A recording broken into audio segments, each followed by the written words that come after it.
కృష్ణాయ యాదవేంద్రాయ జ్ఞానముద్రాయ యోగినే నాథాయ రుక్మిణీశాయ నమో వేదాంత వేదినే.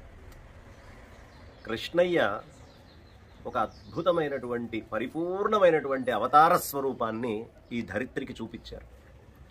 ఒక పక్కన బాల్యము నుండే లీలలన్నిటినీ చేసుకుంటూ వెళ్తూ, ఆ లీలలన్నీ సరిపోవు, లీలల్ని చూసినటువంటి వాడు లీలల దగ్గరే ఆగిపోతారు, దానికంటే అతీతంగా అది దాటి ప్రతివాడు వాడి లోపల ఉండేటటువంటి దోషాలన్నీ దిద్దుకుండేటటువంటి ఒక మహత్తరమైన ఉపనిషత్ వేదాంత సారాన్ని అందించాలి, ఈ మానవాళిని మొత్తాన్ని ఉద్ధరించాలి అనే సదుద్దేశ్యంతో అద్భుతమైనటువంటి యుద్ధరంగం మధ్యలో అర్జునుడు నా నా నా నా అని మోహంతో, నా బంధువులు, నా తాత, నా గురువు అని బాధపడుతున్న సమయంలో మోహము నుంచి అతన్ని దూరము చేసి, అంటే మానసిక దౌర్బల్యంతో ఉన్నటువంటి అర్జునుడికి ఏది కర్తవ్యము అనేటటువంటి కర్తవ్యబోధ చేసినటువంటి మహితోన్నతమైనటువంటి ఆ ఉపదేశమే భగవద్గీత. అంటే సాక్షాత్తు భగవంతుడిచే గానం చేయబడ్డది.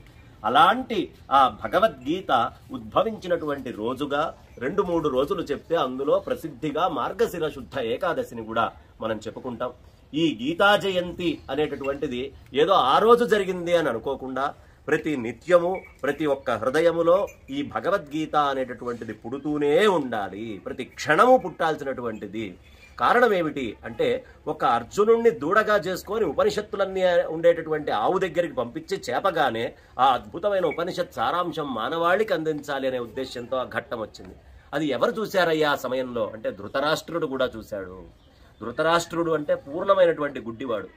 ధృతరాష్ట్రుడు ఆయన కాదు, మనం అందరము ధృతరాష్ట్రులమే. నిత్యము ఈ యుద్ధరంగంలో కళ్ళు మూసుకొని నా నా నా అనే మోహంతో కొట్టుకుంటున్నాం. అర్జునుడు పాపం ప్రేమతోటి మోహము, ఈయనకి రాగముతో కూడినటువంటి మోహము ధృతరాష్ట్రుడికి. ఇవన్నీ పోవాలి అంటే భగవద్గీత అనేది కావాలని ఆ భగవద్గీతని భగవంతుడు మన శ్రేయస్సు కోసం అందించినటువంటి మహత్తరమైన రోజు ఈ మార్గశిర శుద్ధ ఏకాదశి.